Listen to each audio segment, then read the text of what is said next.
ketika diperdengarkan ayat Quran, dengarkan, perhatikan agar kamu mendapat rahmat. Ayat ini harus diterjemahkan. Berarti yang orang baca Quran itu niatnya harus lillahi ta'ala dulu. Yang kita mendengarkan juga lillahi ta'ala. Agar dapat rahmat. Kalau tidak lillahi ta'ala, ya nggak dapat.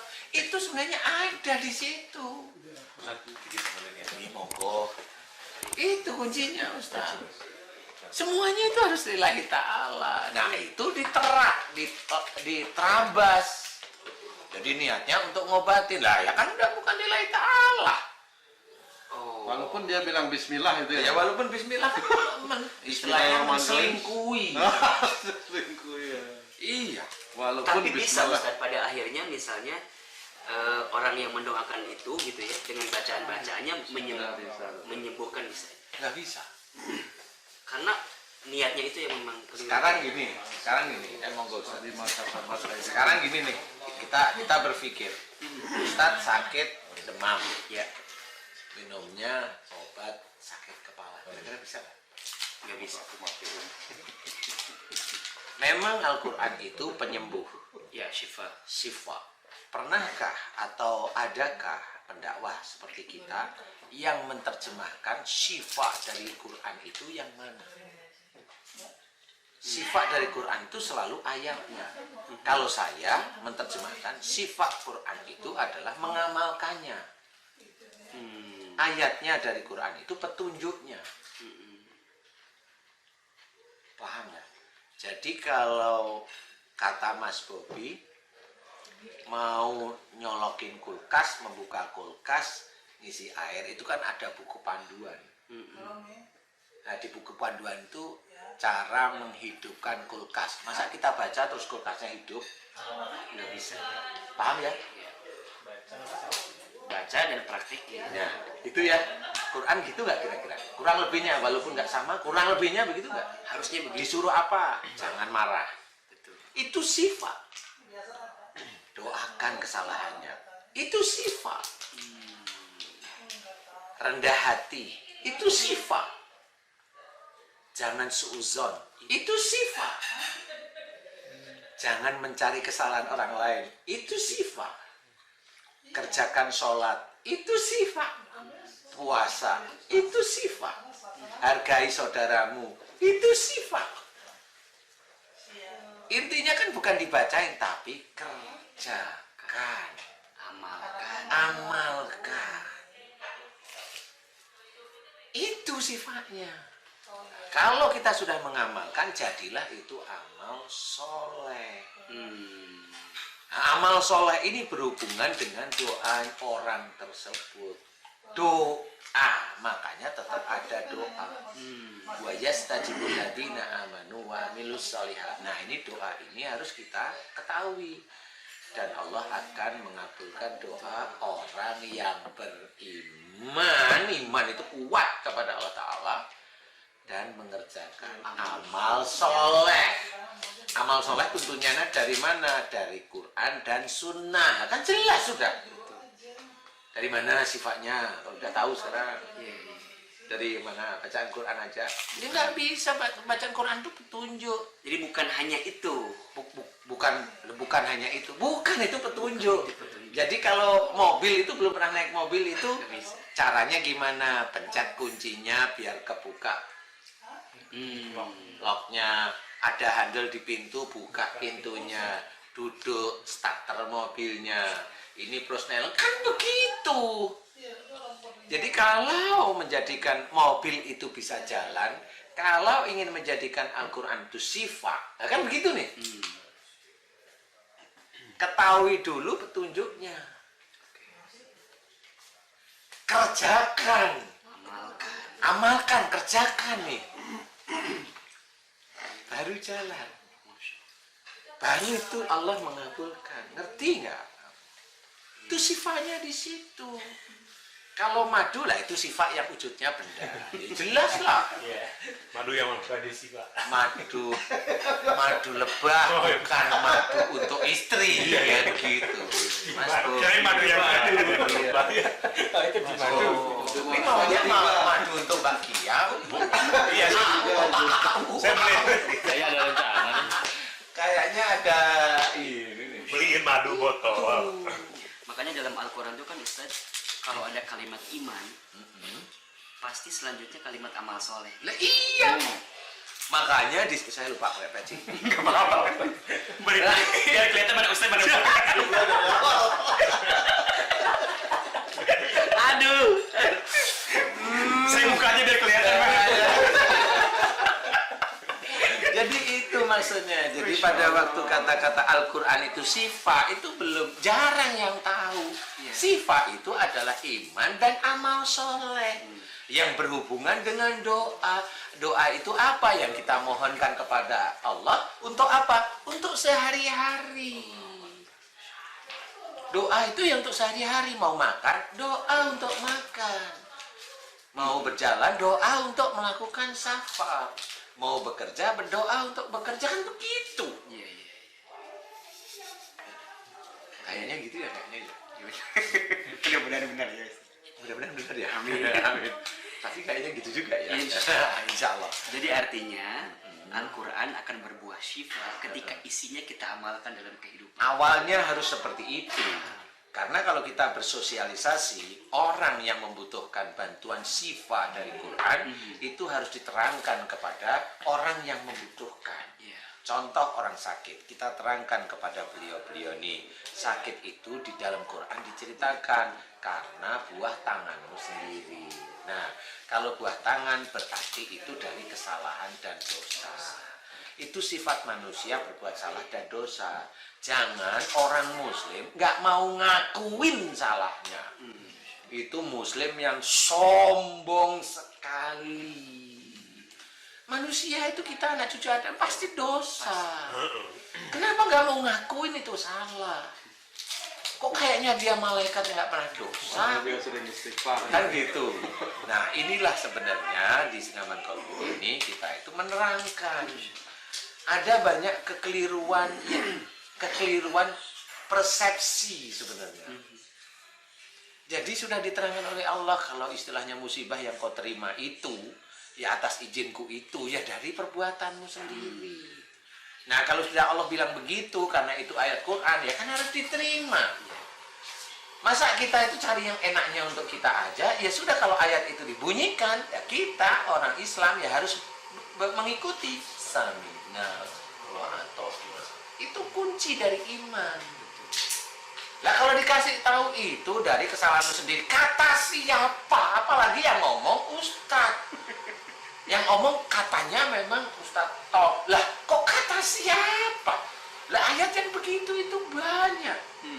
Wa ma asabakum min musibatin fa bima kasabat aydikum. Apa saja musibah yang kau terima disebabkan dari buah tanganmu sendiri.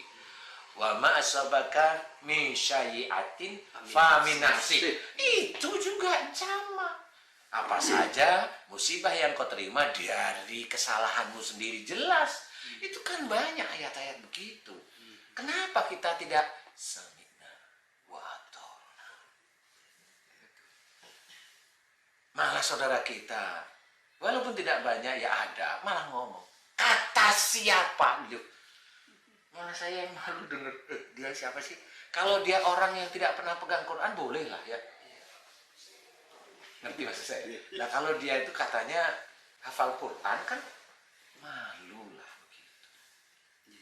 Sampai kata siapa begitu? Kata siapa itu malu saya dengerin. Saya malah nggak jawab. Yang begitu malah nggak jawab. Ya carilah sendiri.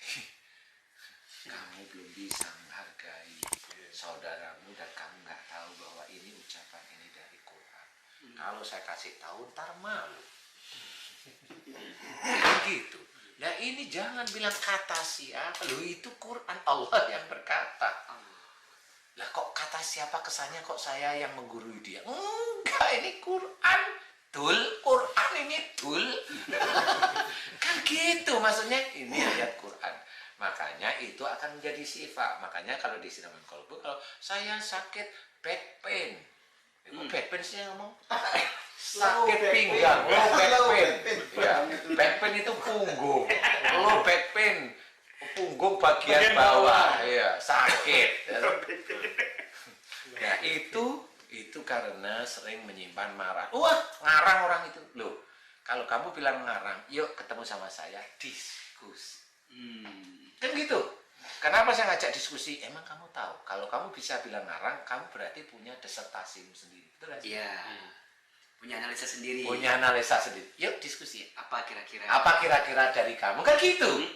Ya saya mencoba untuk bijak dikit lah. Yuk diskusi. Menurutmu Apa? yang low back pain itu apa? Menurutmu kanker itu dari mana?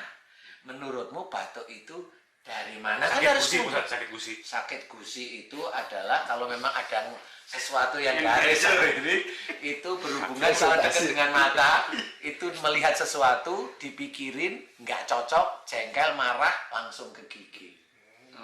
Itu siapa Mas Bobi? Saya. Nah ini memang tipenya Mas Bobi dulu begitu. Melihat nggak cocok langsung nggak ngomong dulu, dulu udah. Nah, itu tipe. Nah, ini bener. Nah, ini kalau betul nggak Mas Bobi gitu? Kalau nggak cocok langsung. Iya. Oh, kan disertasi saya harus seperti itu. Bener. Nah, dicocokkan sama beliau. Iya, saya begitu. Oh. Nah, kalau ada orang, mana sakit gigi dari akhlak? Sini lah, duduk sini lah. Jangan begitu. Kalau kamu keluar-keluar di YouTube, kamu malu nanti. Kan gitu ya. Iya, iya. Duduk, yuk kita diskusi. Kan enak. Kamu punya disertasi yang mana? Iya. Disertasi saya itu di otak saya ini udah tertulis, makanya saya tidak menulis di buku, salah satunya di otak. Jadi kamu nggak bisa nyontek. Kok bisa begitu? Lah saya kan neliti sejak dulu. Neliti sejak dulu. Meneliti. Nggak cuma masalah penyakit, ya termasuk dikit-dikit ayat Quran lah, dikit-dikit, karena kan sudah ada yang meneliti, sudah lebih hebat menurut saya. Yang meneliti dikit-dikit aja Ustaz. Dikait-kaitkan ke sini ya. Iya memang Berkaitan. itu kata-kata yang tepat. Al-Quran itu berkaitan, bukan dikaitkan.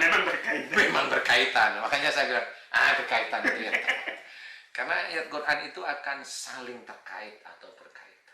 Tapi Ustadz kayaknya memang harus dibuat sih, kayak apa namanya, sakit ini karena akhlak ini, sakit ini karena akhlak ini. Sebenarnya Susah. Di sini. sebenarnya bisa juga. Cuma orang itu kalau sudah sombong, Ustaz, Nggak bisa terima. nggak bisa terima dia. Dan dia nanti kalau dia tidak bisa terima analisa saya dari ayat Quran, ngerti sendiri. Dia nggak apa-apa sama Allah. Allah yang menganggap loh, bukan saya. Apa kalau nggak terima dengan ayat Quran? Ya. Apa sih Ustaz namanya? Hah? Apa sih Pak? Ada suara tadi. Apa suaranya? Kafir. Ya kan itu. Jadi kita harus menjelaskan. Jangan kita Muslim itu kalau ada ayat Quran dibunyikan, dengarkan dan terima. Agar mendapat Rahmat. Ini Kan gitu. gini Rahman. Oh, kalau rahmat ini nggak mau ya. Itu intinya. Jadi sifat maksud Allah yang ditulis dalam Quran itu bukan Al-Quran terus digituin, dibacain langsung menjadi sifat. Ada yang dibakar, masukin air, diminum. Oh ada tuh kayaknya tuh. Oh, itu Kata orang Sifat ya. itu pasien. Pasien saya gitu. Jadi itu salah satu yang harus kita ketahui. Dan harus kita pahami. Sifat menurut Quran itu dibaca, dipahami, kerjakan. Nah sifat itu adalah grade berikutnya. Masya Allah. Grade berikutnya. Contoh. Kenapa kalau di siraman kolbu, kalau low back pain tadi itu analisanya adalah marah yang disimpan di dalam keluarga. Itu dulu nih, grade pertama itu. Grade kedua pertanyaan, umur berapa? Umur saya 40 tahun. Umur. Penelitian saya kalau sakit di bawah umur 45 itu biasanya urusannya ada dengan orang tua. Nah, saya coba tanya, kamu sering menyimpan marah dengan orang tuamu jika orang tuamu nggak cocok dengan pendapatmu? Dia jawab, iya Ustaz, kan ketemu sudah. Saya cuma tanya, bapak apa ibu? Ibu berarti benar, kalau dia udah bisa memilih, dia berarti benar. Kalau dia bilang, siapa ya? Kayaknya dua-duanya, berarti dua-duanya dia. Tapi kalau sudah jelas milihnya ibu, itu berarti dia ngakuin, iya memang. Dan kamu marahnya diem, karena kamu mencoba menghargai ibu. Iya Ustaz. Nah, kan ada yang dikerjakan. Dia menghormati ibu karena nggak mau marah, tapi marahnya disimpan. Nah, tetap salah sama Allah Ta'ala. Marah yang kamu simpen itu tetap namanya marah. Sama seperti uang 100 ribuan, di luar ini tampak 100 ribu, dimasukkan saku, namanya juga 100 ribu. 100 ribu. Jadi menyimpan marah itu bukan marah terus diem, bukan. Menyimpan marah itu tahu ada persoalan, itu ujian saya nggak boleh marah, tenang. Nah, itu yang mengendalikan marah. Itu salah satunya. Jadi itu yang harus kita ketahui. Ya makanya kan Al-Quran itu bukan hanya sekedar kiroah ya, tapi harus naik level tilawah. Iya benar. Kalau kiroah itu kan hanya sekedar membaca. Membaca aja. Tapi kalau tilawah, membaca, memahami, mengamalkan. Baru mengamalkan. Saya paham. Nah, kalau sudah mengamalkan nanti sifat itu di-grade di atasnya. Masya Siapapun orang kalau sudah mulai mengamalkan, sifat itu akan bergelayut di dia. Allah. Mengikuti ini. Siapapun orangnya. Mengikuti dia mau kemana nih. Makanya kalau orang itu, orang bilang, Ustaz tolong doain saya, mudah-mudahan saya kelahiran anak saya ini digampangkan oleh Allah Ta'ala. Dia hanya cuma bilang amin, selesai. Amin. Coba bilang amin aja, selesai.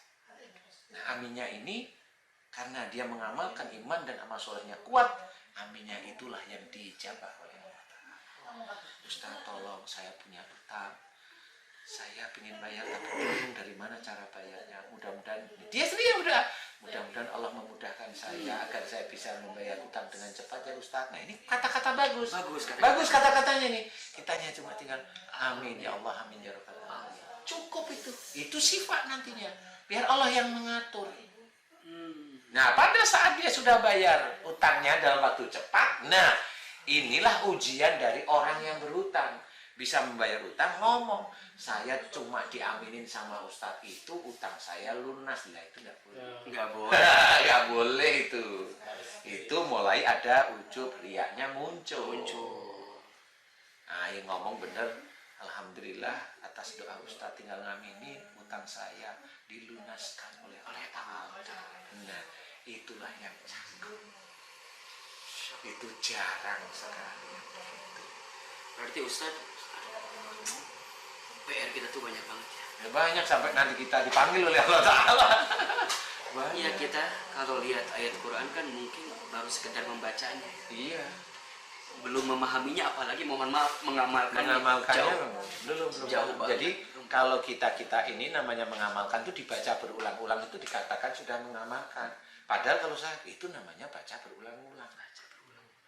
Belum mengamalkan. Kalau kamu bilang mengamalkan, oke, saya terima. Tapi mengamalkan pembacaan yang berulang-ulang gitu. Tetap saya begitu. Karena mengamalkan kamu dengan mengamalkan Allah itu beda. Sama seperti soleh. Soleh kita ngomong soleh terhadap seseorang, sama soleh maksudnya Allah Ta'ala, itu beda.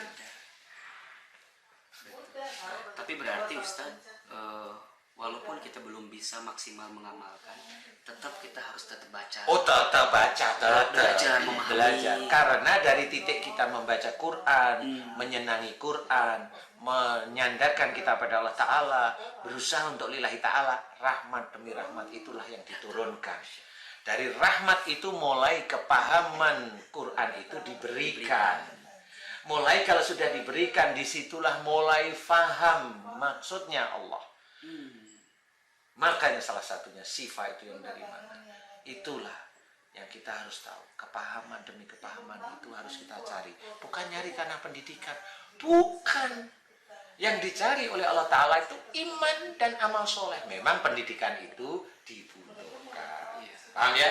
Saya tidak merendahkan. Enggak, tetap dibutuhkan. Punya guru-guru yang hebat, dibutuhkan. Tapi pemahaman yang benar-benar faham atas izin Allah ini yang susah. Sama seperti kita mengartikan soleh. Kalau kita lihat orang yang solehnya tertib, soleh sudah.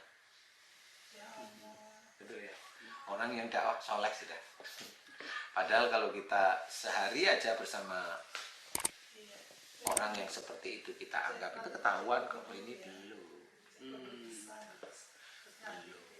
Ada loh teman saya Ustaz, tenang, senyum, kelihatan cool. Itu nggak kelihatan emosi, tapi pada waktu baca sosmed itu jengkel hatinya ada Ustaz. Iya serius nih. Iya, serius Iya, ya. serius ya. Saya kali. Loh. Saya juga gitu. Jadi Apalagi kita. Saya gigi kalau saya ngomong. Gusi. Jadi guys, di sini tuh kita itu kayak keluarga. Ini namanya nggak Nggak ada jarak. tertib ya, nggak tertib amat, nggak ada jarak. Tidak kayak kakak adik seperti itu guys. Kalau ini ayah anak. Pokoknya di mana lagi kita merasa nyaman mengakui kesalahan. Iya, jadi di sini Mana lagi coba? mengaku Coba. salah itu nyaman, enak bisa ketawa sendiri. Iya kan? Bener. Ya mudah-mudahan kan abis itu kan ya Allah yang punya kuasa Iya, untuk benar. menghilangkan. Dapat pelajaran lagi. Iya. Banyak. Iya. Di sini tempat nyaman untuk mengakui kesalahan. Biasanya kan malu. Iya. Mengakui kesalahan. Kalau kita mah enggak, manusia itu tempatnya salah, udah Allah tulis di dalam Quran, ngapain sombong, merasa nggak salah, nggak usah, ya ketawa aja. Iya, emang saya begitu. Nah itu kan malaikatnya, inilah yang dicari oleh Allah Ta'ala itu. Dia mau dengan lapang dada mengakui, ya saya salah, gitu loh. Nggak usah kamu tutupi, tetap kelihatan nanti. Marah ya. Oh, iya. Gitu. Jadi pemirsa, silakan dekati Al-Quran ya. Iya, Jika betul. ingin dimuliakan Allah, Iya. maka dekati Al-Quran. Baca, pahami, dan amalkan. Itu Ustaz ya. Insya Allah itu. Mudah-mudahan Al-Quran menjadi syifa, petunjuk dalam kehidupan kita. Cakep, insya Allah itu seperti itu. Syifa itu setelah kita baca, kita pahami, kita amalkan, grade-nya syifa itu mulai di atasnya itu. Allah. Apapun bentuk sifanya itu di situ. Entah doanya dikabulkan, entah ini, nah itu sifanya. Oke. Seperti itu. Itu berat, Itu ya. guys. Walaupun itu susah sekali, Susah bagi orang-orang yang khusyuk. kecuali bagi orang-orang yang khusyuk. Mudah-mudahan manfaat guys. Kita ngobrol santai sampai Ustaz Hilman ini belum menyendok nasi, tidak apa-apa. Mudah-mudahan manfaat bisa menjadi anteng ademnya hati dan juga senyum-senyum karena memang kita itu semuanya kayak saudara. Amin. Terima kasih. Wassalamualaikum.